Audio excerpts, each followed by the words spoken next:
us about sports and action photography. With no further ado, Armando, go ahead and take it away, man.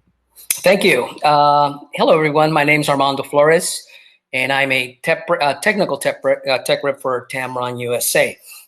Before we get started, there are a couple of housekeeping things that we wanted to take care of, and that is that anyone attending today's presentation, there is a little incentive if you choose to, go out and purchase some Tamron lenses.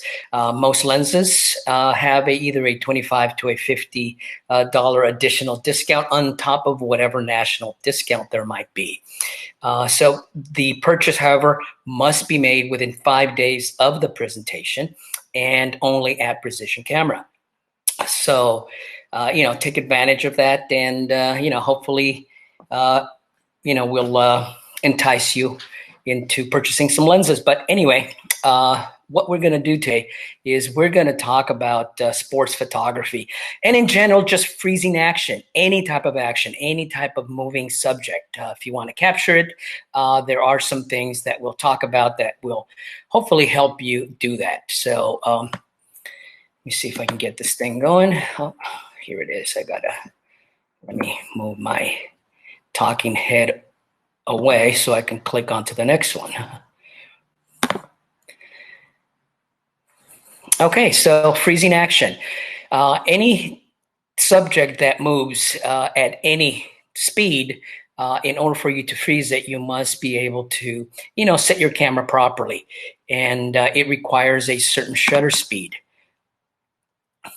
I can see that it's running a little slow here, but bear with us. So once again, my name is Armando Flores. I studied photojournalism in college. And while attending college, I was hired by a major camera manufacturer. And I was a tech rep there for 22 years. Then moved on from that company, moved on over to another one, again, in the photography industry. And I was there for 5 years. And I am now with Tamron and have been here for 6 years, and loving it. So what we're going to do is we're going to talk about sports photography, camera settings, and whatnot. So let's get the next screen up. There we go. So most of us have either tried or either shoot in manual. Manual is a great mode to set your camera up in for any type of photography, especially when the light is constant or controlled. If you are also using a fixed aperture lens, it's a great setting to have, because if everything is correct, nothing changes, all you do is set your exposure and forget it, and just concentrate on the action and just shoot away. However, when there is a change to the light, what you need to do is you need to make a change to your exposure. And what I mean by that is that you now have to contend with the three factors. You have to contend with the aperture, the shutter speed, and the ISO. So what that means is that if you make a change to one of these three factors, you must make a change to one of the other two, or both, in the opposite direction. So, for example, your subject is moving, you take a picture, and you see that there's still a little bit of movement shown. Now you're going to have to change your shutter speed to a higher shutter speed to freeze that action or that movement. What that means is that now, since you've changed your shutter speed to a higher shutter speed, you're going to now have to make a change to either your aperture or your ISO, or both, once again, in the opposite direction. So you'll either need to open up your lens more to allow more light to come in to give you a faster shutter speed, or you're going to have to raise your ISO to a higher number. The problems may lie in when you make the change to your shutter speed and your lens is already opened up to the maximum aperture that is designed for. So now you're going to have to change your ISO. Well, what if your ISO is already topped off, or you are at an ISO number or level that you're comfortable with, and now you're going to have to change it to a higher ISO, and therefore you might introduce more noise into your image. So anyway, those are the three factors that you need to contend when you're shooting any type of photography. So what we're going to cover is we are going to cover several topics here. Understanding your shutter speed starting point. So what shutter speed should I start with? Camera settings for sports photography, and then solving a problem. And last but not least, it is a lot of practice when you are doing any type of photography. So let's go ahead. Now, shutter speed in its simplest form is simply the amount of time that you are allowing the light that's coming through the lens to expose onto your sensor. That is basically it. That's all it really does. But what you're actually controlling is you are controlling movement. So you are either freezing a subject or freezing movement or showing a little bit of movement, just depending on what it is that you want to capture. So for example, I was in San Diego a few years back and I was doing the Red Bull air races. And this particular shot was taken on purpose, I might say, at a slower shutter speed.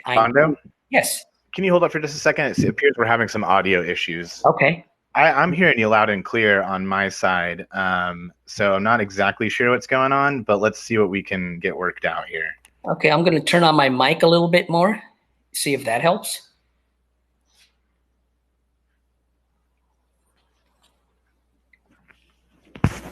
We've got 25 people in the room. If you are hearing the session loud and clear, can you please give us a status?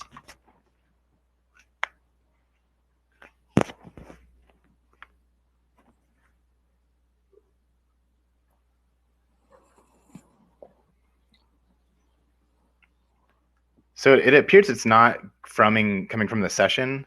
Okay. Again, I would suggest that if you are not having audio, to go ahead and kill the session window out and bring yourself back in. The same link you have that you used to get in will bring you back, as well as if you go to the home webpage of our site, you should be able to get in through that. And obviously, if you can't hear me right now, I will be typing this into the message box as well. But go ahead and Armando, let's go ahead and get going here, because it looks like a majority of the room is able to hear you just fine. Okay, excellent. Let's go ahead and continue that. So when photographing any type of moving subject, it is pretty important to know how fast the subject is moving so that you have an idea of what shutter speed it is that you need to start with in order to freeze that movement. And here is a table that gives you some starting points. So basically, if your subject is motionless, so not moving, and you're hand holding the camera and the lens, a 60th to a 125th of a second is a good starting point for that. If your subject is moving around a little bit, maybe walking, for example, a 125th to a 250th of a second, jogging, running in place or something like that, a little bit faster, so 250th to a 500th. Now running, a track and field, a foot race of some kind, between a 500 and a thousandth of a second. You can see what's happening there. The faster your subject moves, the faster your shutter speed needs to be in order for you to freeze that movement. Now, the cyclist here in this picture is actually traveling at 20 miles an hour.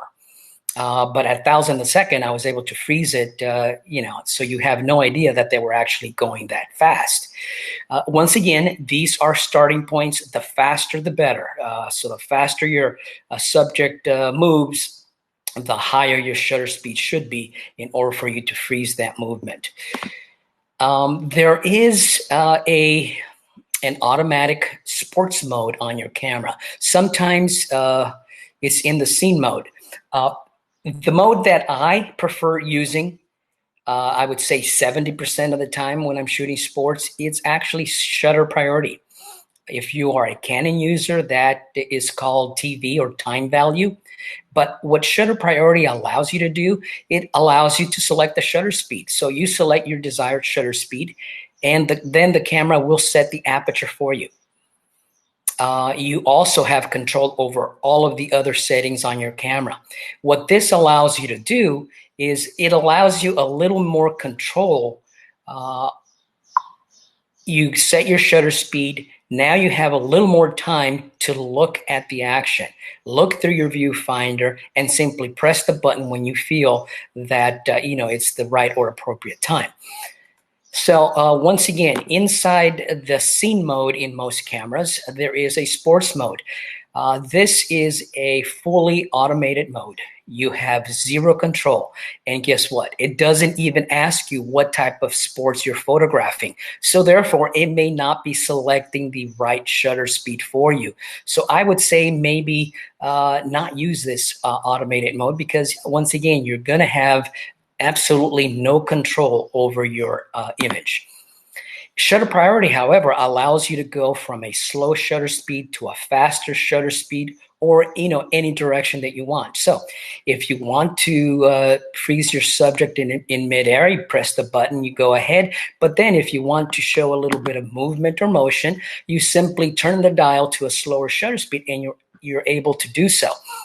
This was a class on wedding photography, and most of the images were coming out okay. There was a little something missing, so I simply asked the model there to twirl the umbrella behind her that was being used as a background, and then at a slower shutter speed, I was able to add a little bit of motion blur, making it, in my opinion, just a little more interesting. And again, simply shutter priority, a 1/25th to a 2/50th from one shot, then turn the wheel, slowed it down to about a 30th of a second, and there you go. Some camera settings that you're going to want to have on your camera, first of all, continuous autofocus is one of them. So as the subject moves around the frame, the distance to the camera changes. So in continuous focus, the camera will continue to continuously focus on the subject to keep it in focus. Because if you don't have continuous focus, your subject will change distance, and then it will be blurry or out of focus. Not because your shutter speed was too slow. This is not motion blur. This is just simply out of focus because it wasn't properly acquired. There is a slight difference between a blurry image and a soft image. And once you are comfortable taking pictures of action photography, you'll begin to see the difference between one and the other. So you'll know whether your subject was simply blurry or you just had an out of focus picture. Another camera setting that you'll want to have on your camera would be a focus tracking. So in continuous focus, the camera will also be able to lock on to that particular subject that you focused on, and it will track it as it moves across the scene, even if your autofocus point is not on your subject. So very useful for fast-moving subjects, because most of the time the way I photograph is I use one single autofocus point, and sometimes if the subject is moving erratically, maybe from a fast pace to a slower pace, I might miss it. But if I have focus tracking on, it'll continuously track the subject even though I missed it for a split second. So another camera setting that you'll want to have on your camera is continuous shooting. Now, continuous shooting is very important because what you'll want to do is you'll want to freeze your subject as it's doing a particular movement or action multiple times. So the faster the frame rate, the more chances you're going to have to get the right picture that you're looking for. So I was out in Venice Beach a couple years back, and I had my Nikon D750 with a 28 to 300 all-around walk-around lens. And I saw the street performers there, and I figured, oh, you know what, this might be a good teaching tool. So I set myself up and set my camera to continuous autofocus, focus tracking, and continuous shooting. And this is what 6 frames per second looks like. So let's take a look.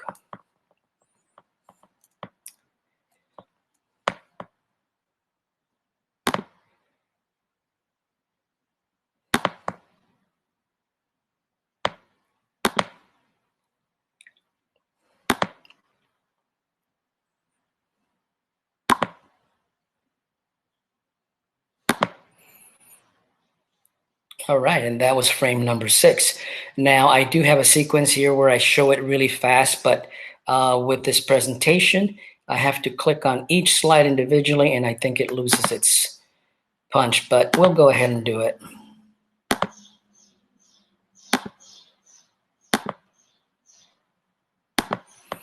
So as you can see, 6 frames per second does give you a few more choices. One thing that you'll notice that some entry-level cameras have a frame rate of 2 to 3 frames per second. And while most professional level cameras will have a frame rate of between 10 and 20 frames per second. In my opinion, 6 frames per second is probably the slowest frame rate that you'll want to have when shooting any type of sports. That to me is probably the bottom of the spectrum there. So there is another setting that you may want to try on your camera, and that is auto ISO. Now, auto ISO is very useful when you are photographing subjects that transition from a light area of the scene to a darker area of the scene. And the example is that if you are wanting to freeze your subject, you set your camera at 1,000th of a second, you've taken the picture, you look at the back of the screen, and you notice that, okay, 1,000th of a second was not quite fast enough to freeze the subject. I need a 2,000th of a second. So you change your shutter speed to a 2,000th of a second, and now if you are in shutter priority, the camera will open up the aperture. Well, if you're utilizing a lens that the maximum aperture, for example, is f4, and it's already at f4, and you've got an ISO setting of 400, then the camera cannot open up the lens anymore. The aperture number inside the viewfinder is going to blink, so it's a signal that the camera is beyond its limits for the settings that you've selected or the lens that you have mounted on it. Well, that's where auto ISO comes in. If you set auto ISO, now the camera can go to the ISO settings and change that for you as well. The only drawback to that is that it usually, or it may go to a higher ISO number that you're willing to use. For example, it might go from 800 all the way to 3200, and maybe that's not ideal. However, you can set the parameters. In other words, in the auto ISO setting, you can tell the camera never go above this ISO number. So if 800 or 1600 is the limit that you want to use, you tell the camera simply do that. Do not go above that. You can also set the parameter for the lowest shutter speed as well. So if you are hand holding a camera and a big telephoto lens, and you've done some tests and you find that, well, I can't handhold this below a 2/50th of a second, for example, you can tell the camera, never drop below a 2/50th of a second. So there you go. Auto ISO, very helpful when you set the parameters. So I was at an event a few years back in Colorado. We were doing a birding event. And when we go to events, what we do is we have a lot of equipment with us. I had 3 trunks full of lenses. I loaned out all the lenses. And then I decided, well, I want to go out and shoot this as well. The only lens that was left was a 180 f3.5 macro lens. That lens is probably a little over 10 years old. Autofocus, not necessarily very fast, but that's all I had. So mounted on the camera, went out there, and the birds did one pass. And I acquired focus and shot 3-4 frames and noticed that every single one of those pictures was blurry. It was soft. Not because of the movement of the subject, but because it just couldn't focus fast enough. So then what I had to do is I had to solve that issue. What I did is I pre-focused. In other words, I saw the flight path that the bird took, and I figured it was going to do the same thing again. So I focused at a certain point within that flight path, manual focused, And then what I did is I changed my aperture to f11 to give me enough depth of field to ensure that, well, if it came somewhere within that flight path and within 5 or 6 feet, that I was going to get a sharp picture. Set my shutter speed to about 1,000th of a second, adjusted my ISO accordingly. Then what I did is I followed the bird as it left the tree and follow it across the flight path, and then press the button once it got to the point where I had focused. Fired off a quick burst of 5 or 6 frames, and 4 of those were tack sharp. So that's one way to solve an autofocus problem if your camera isn't focusing fast enough. And of course, the lens has something to do with that. The autofocus motors that the lens has is one thing, but a lot of the autofocus speed or issues are usually from the camera. Some cameras have very quick and fast autofocus systems, and some of them not as fast. So do play around with your camera settings and figure out how fast the camera actually focuses in certain situations. When the light level drops, you'll notice that your autofocus speed will also diminish as well. So let's go ahead and move on to another problem I had. Once again, at the Air Bull Air Races down in San Diego, once again, loaned out every single large telephoto lens that we had, 70 to 300 and everything else that was longer than that. So the only lens that I had with me that was a 70 to 200. Well, it wasn't quite long enough. I couldn't get the subject large enough in my viewfinder. So that's not necessarily a bad thing because you can always crop after the fact. But in this particular image, if you can see there, my subject fills up maybe 25% of the entire image. Well, if I want to blow that up full screen, that means that I have to throw away 75% of my data. Again, not necessarily a bad thing. It really depends on what you're going to do with that file. So for example, if all I want to do is show a presentation on a high definition TV, 1920 by 1080 resolution TV, all I need is 2 million pixels. Because if you multiply 1920 by 1080, you get about 2.2 million. However, there's new technology out. A few years back, 4K TVs came out, and they have 4 times the resolution. So now you need 8 million pixels to show an image on that particular TV. Well, this image was shot with a 24 megapixel camera. So if I throw away 75% of my data, I'm left with 6 million pixels. Not quite enough. Well, technology moves on, and now there are 8K TVs. Guess what? You're going to need 32 million pixels for that. So in other words, in order to fill the frame, you may want to do other things. In this particular case, if you add a teleconverter to the lens, you are able to get a little bit closer. A 1.4 converter on a 70 to 200 will give you 280 millimeters. Not too shabby. A 1.4 converter on a 150 to 600 gets you closer to 900 millimeters.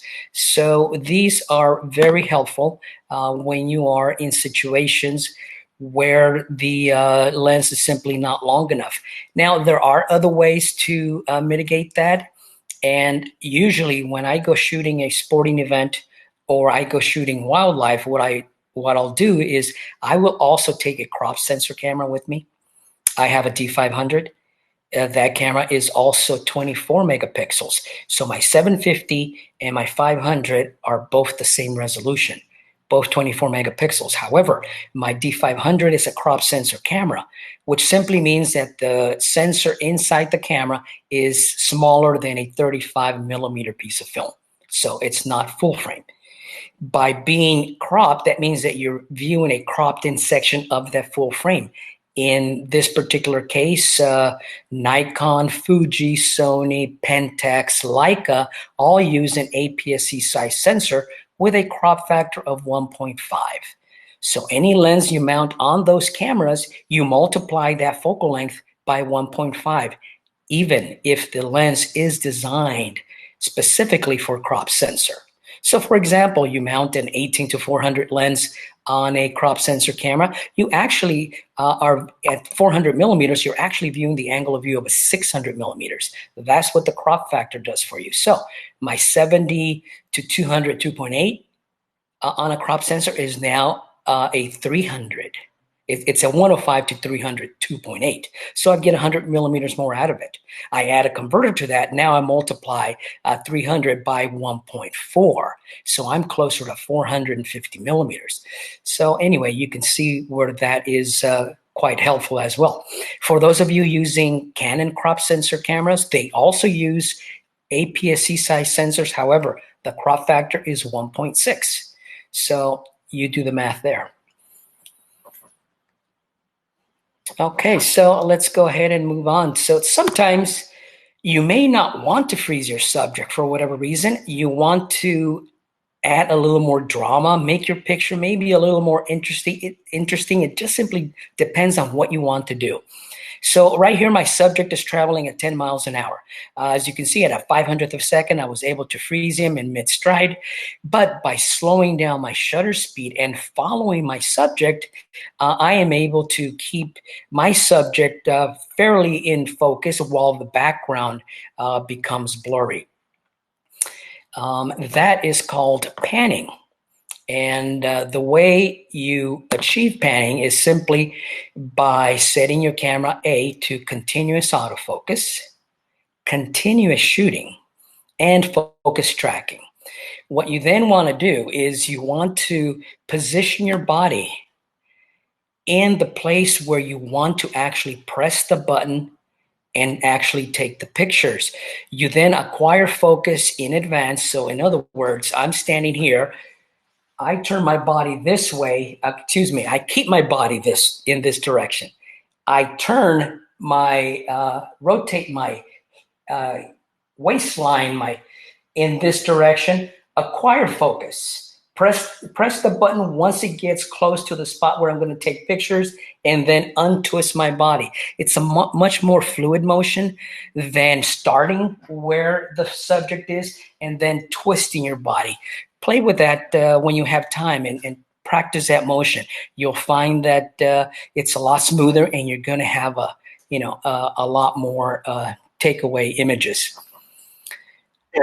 Yes. I've got a quick question from Bridget. She asked, what type of telephoto or telecommuter lens for a Nikon 55 D5500 would you recommend for today's presentation of photo shooting? I'm assuming she just means for sports photography. If you could clarify, Bridget, if I understood that wrong. Okay. Are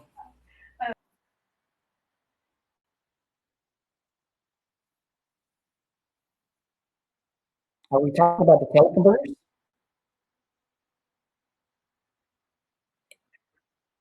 I'm going to make an assumption here, Bridget, and correct me if I'm wrong, but just for a general recommendation on a good telephoto lens. Telephoto lens. Okay, telephoto lenses for crop sensor camera. Once again, you have a 1.5 crop factor. For most sports that are indoors, you're not going to need any more than 300 millimeters. Sports inside a gymnasium or some type of covered venue, usually up to 300 millimeters is good. 70 to 200 2.8 is ideal for those situations. When you're photographing field sports, however, you're outside, soccer, football, lacrosse, the fields are a lot bigger, the sticks are further away. You're going to need a lot more focal lengths. Maybe perhaps a 100 to 400 or even a 150 to 600. Those two lenses are ideal for outdoor daytime field sports. Does that answer it?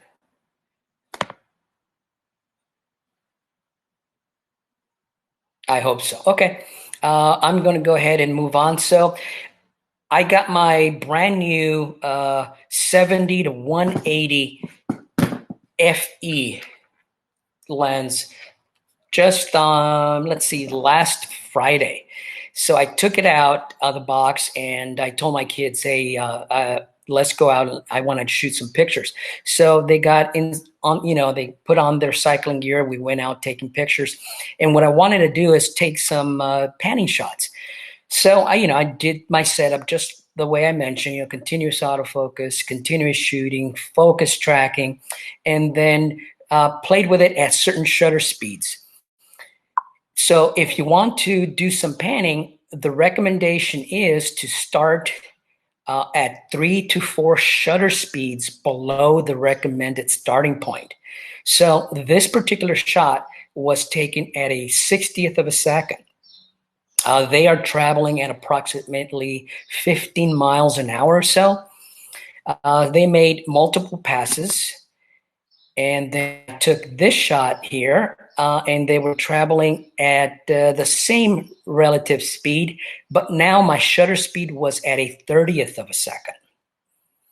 Okay, so they continued to ride, and they continued to do a few more passes. And once again, they're going at the same speed, but now my shutter speed is at a 15th of a second. You can see that the motion is a lot more pronounced. It's a little bit more difficult to keep your subject sharp, but it does add a little more drama to the picture. It does make it a little more interesting, in my opinion. So, you should go ahead and give this a try. And, once again, see if see how you like it. I will tell you one thing, though, is that no two images will ever look alike, because it's very difficult to replicate this exactly or precisely. So every picture you take is going to be slightly different. However, it's fun shooting because you really don't know what you're going to get. So one thing I do recommend is that you practice, and you practice a lot. It's a lot easier now in the digital days than it was back with film. Can you imagine going out and practicing and burning through 10 rolls of film in a couple hours? That could get very expensive. But now with digital cameras, you can take as many shots as you want. So practice your with your camera settings. Practice using different types of autofocus modes. Your camera is designed and set up with anywhere between 3 to 5 or 7 different autofocus modes. So play with the different modes. You'll find that the wide area, which is usually the fully automated autofocus mode, the camera will use all of the autofocus points within its viewfinder. But it never asks you where is your subject or which one is your subject. It's simply going to focus on the closest thing to the lens, period. Not usually a very good mode to use. Then there are your zone or your group modes. In other words, you're telling the camera, utilize the focus points only in this area, or maybe the center, or maybe the left area. So that is focusing by zones. And you also have groups or clusters. So very small sections of autofocus points throughout the viewfinder. You can select which ones. And the very best one to use always is a single or one autofocus point. However, when your subject is moving very fast or is very small in the viewfinder, it's kind of difficult to keep that focus point right on your subject. But remember, that is where focus tracking comes in. It's able to help you to do that. So try that and see what you get. So anytime you go out shooting, have a game plan. In other words, figure out what it is you're going to do, and go ahead and do it. Play that way. Get there early. If you're photographing an event, there's nothing like getting there early so you can see what's happening. Maybe they're practicing, maybe something's going on, and you can also check the lighting, check your exposure, and see what type of focal lengths you're going to need for the subject or the sport that you're photographing. Choose the right equipment. Very important to have the right lens with you when you're trying to capture, fast-moving subjects. And that's basically it in a nutshell. Just make sure you have the right settings, make sure you have a lens that's fast enough, and so on and so forth. Do we have any questions?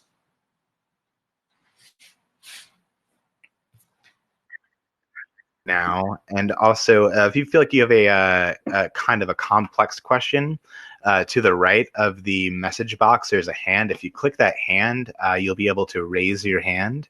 And then I can turn on your microphone and you can ask your question that way. You'll need to grant us permission on your side before we'll be able to hear you, though.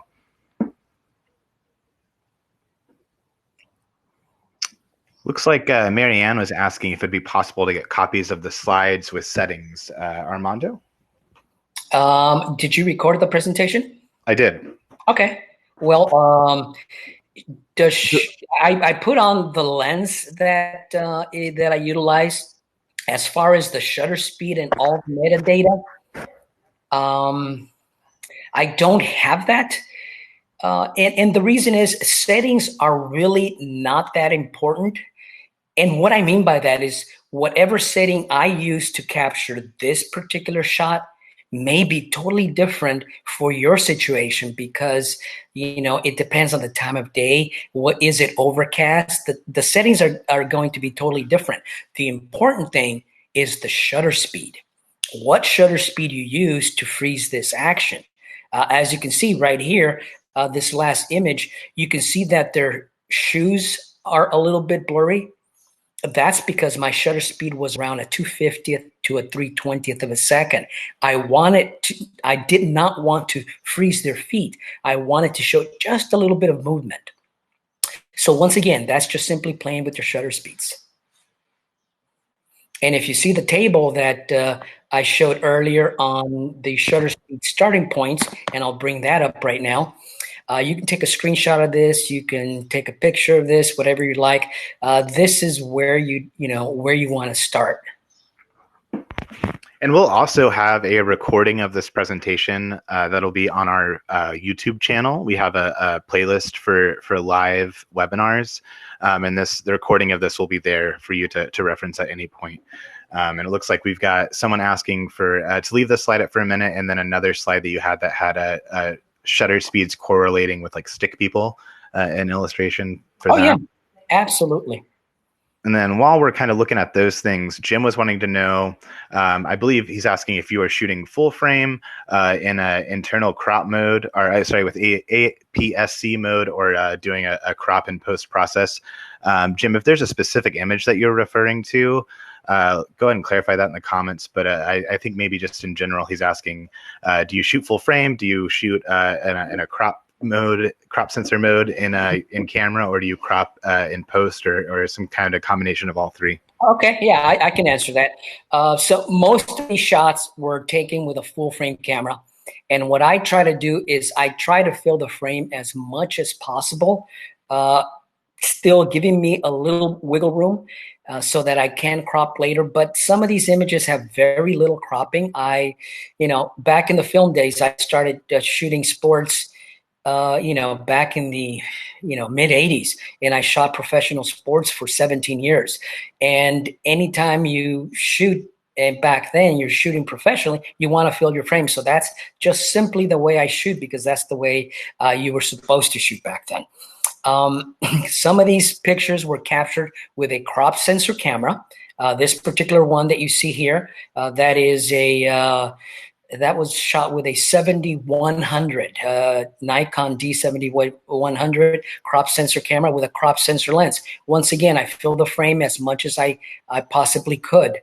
If I'm using a full frame camera, I do not use the crop sensor feature of the camera, because what I can do is simply crop it after the fact to my own taste or my own liking. So I hope that answers that question. I will switch the screen to the exposure chart.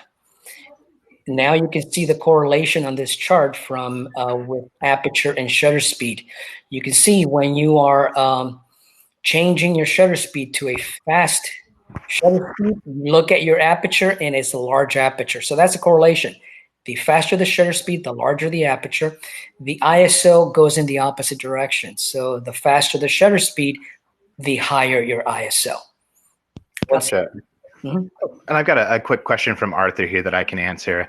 He is asking about a class that we did last year where we shot a college football game. from the sidelines. And yes, once we are back to some level of normalcy, we do have plans to do similar workshops like that. So be on the lookout for that. And then, and I might massacre your name here, and I'm very sorry if I do, but I believe Chantrace was asking you to just kind of recover how to pan, kind of the best practices for getting a panning shot, if you could. Absolutely. So let's say, for example, I'm going to go back to that one of those panning slides, and I'm going to select that one. Okay, so it's a track meet. And in order to freeze runners, a 500th of a second would have been fast enough to freeze them. They're moving fast, but they're not moving as fast as a cyclist. So what I did is I set my camera to shutter priority. I set my focus to continuous focus, and I activated focus tracking, and I also did continuous shooting. So those are my camera settings. Now, they were starting off to the right of me at about maybe 20 yards from where I was standing. But I knew I wanted to take pictures right here in this position in front of me. So I positioned my body here, and then I turned at the waist, keeping my feet still and not turning and not moving them. I acquired focus as the gun went off, and then I started following them. They were in focus. My finger was ready to press the shutter release. Once they got really close to where I actually wanted to take a picture, I pressed the button. The camera fired off at 6 frames per second as I moved across. I was untwisting my body and keeping the subject, pick a subject, keep it in focus, keep it in the same position in the viewfinder as you move across the scene. And that's basically the technique. You're going to try this again and again. And this particular shot was at about a 15th of a second. So from a 500, you got 250, you got 125, you got a 60th, you got a 30th. 15 was about 5 shutter speeds below the recommended starting point. So there you go. Rotating your shoulders and following that subject through. That's correct. Excellent. All righty, guys. Do we have any other questions for Armando?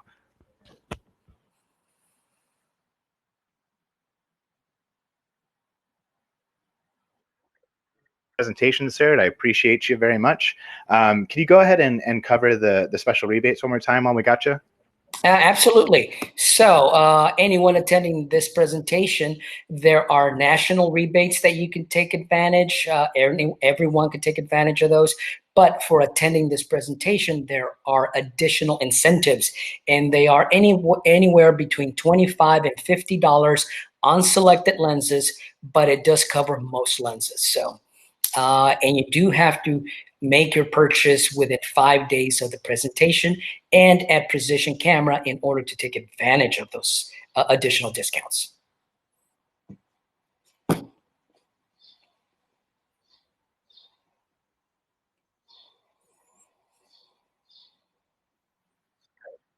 Here. Okay.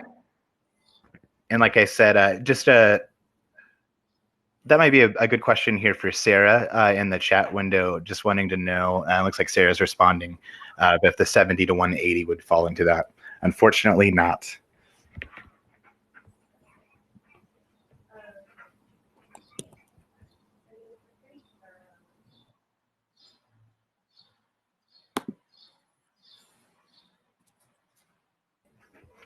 Yes, lots of other cool lenses though to be incentivized for sure.